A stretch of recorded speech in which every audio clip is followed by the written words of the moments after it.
Hi folks, Lou here to talk about rule changes in games over time. So I've been thinking about big changes in game rules, especially team games, but also tabletop. Team games evolve over the years. Tabletop usually see change in new additions. Video games evolve through patches and DLC. I'm not talking about tabletop expansions, which is a separate question. I'm going to talk here a lot more about team sports because they have a far longer history, in other words, far more time to change than video or tabletop games. We don't have many tabletop games that have existed for 50 or 100 years. Now, games change because audience preferences or physical circumstances change. And that, again, is more likely to affect games that have been around for many decades. So let's take some team games. Volleyball. Volleyball has had one of the most drastic and yet not disruptive rule changes. Originally, you could only score when you served. If you lost the point, the serve changed to the other team without any score. And that worked for a long time, but defenses gradually got better to the point where the defense frequently won the point. And this led to drastically long games because it was rare to actually score. So volleyball had to change the rules to score with every point played. And the matches still take quite a while, but it all works well. They solved their problem. Baseball has had a number of changes. For example, the height of the mound, pitching mound, changed. Then the designated hitter was added. And that made it harder on the pitchers.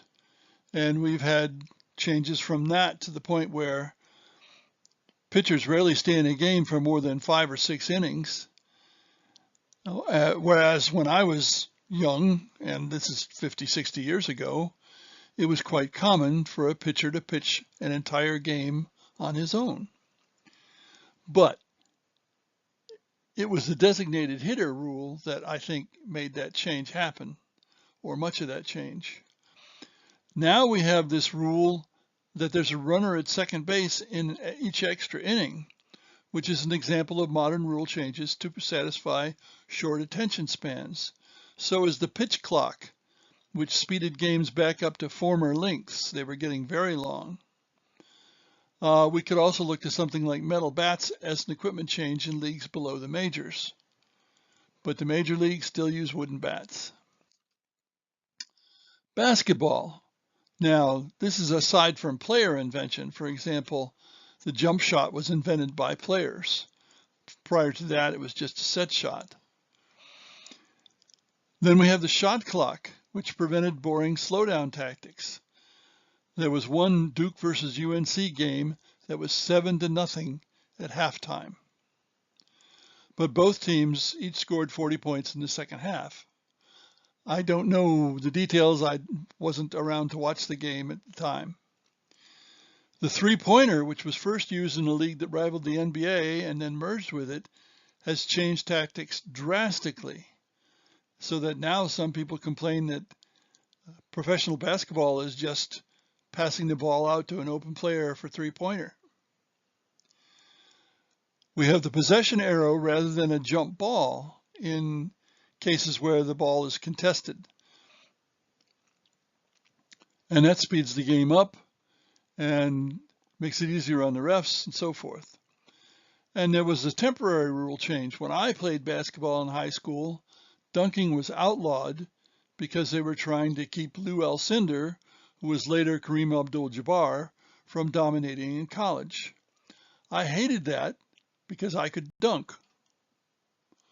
But after I stopped playing, they changed the rule again. Ice hockey, there have been changes in equipment that have affected how the game is played.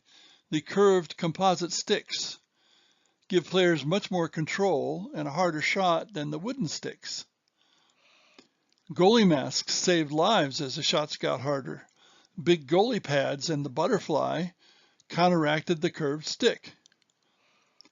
Helmets for all the players saved lives. Then visors saved eyes. And helmet cages in college and women's hockey are even better at saving eyes and preventing facial and head injuries, but they have not been adopted yet by professional hockey. Then the two-line pass made it more likely that there would be breakaways. So overall, there's been a lot of changes in ice hockey. What about NASCAR? You know, cars running around and around and around. There have been changes for the age of instant gratification. They changed from a season-long championship points to playoffs. They divided each race into 3 segments because, quote, races are too long, unquote. Nonetheless, it's still well past its heyday of popularity, and there are no doubt more reasons than the length. And I confess, I used to watch NASCAR, but I haven't for years, except occasionally the Daytona 500. Even ultra-conservative soccer, which has been around for a very long time, since the 1880s more or less, players are much bigger and faster and quicker than more than a century ago. Yet the pitch has not changed in size. So the offside rule has been modified, in other words, weakened several times. Reducing the number of players is unlikely, though that's what they really need. They need about 9 players on the pitch instead of 11. Leagues now have playoffs for some promotion and relegation, for example, in the Bundesliga. The MLS, the American League, has no relegation because relegation is a terrible business model.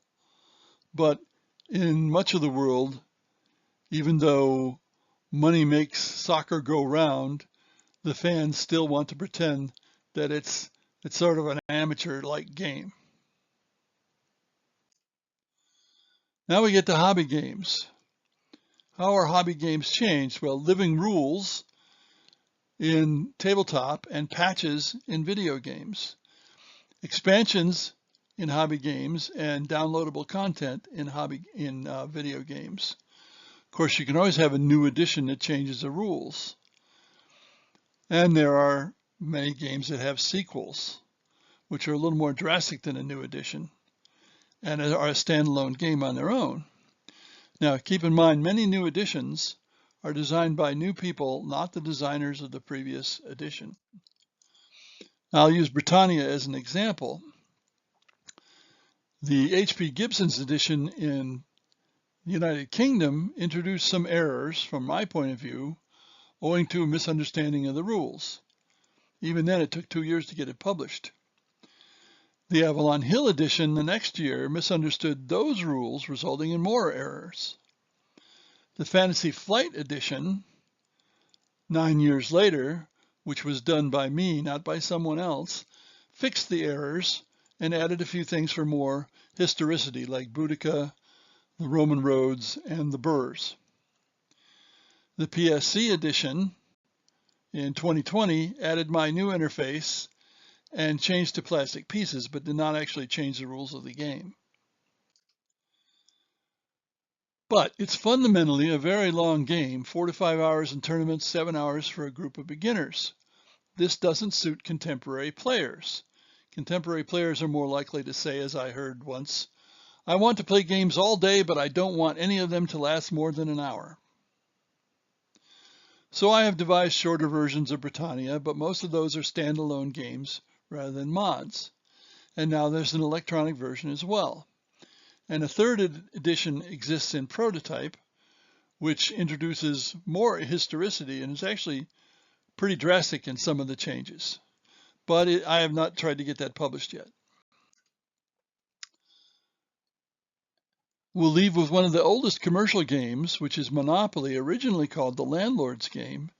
It has changed a lot. And even more recently, long after the title was changed to Monopoly and a lot of things were changed, they added the speed die to speed the game up because it's a rather long game. Thanks for listening.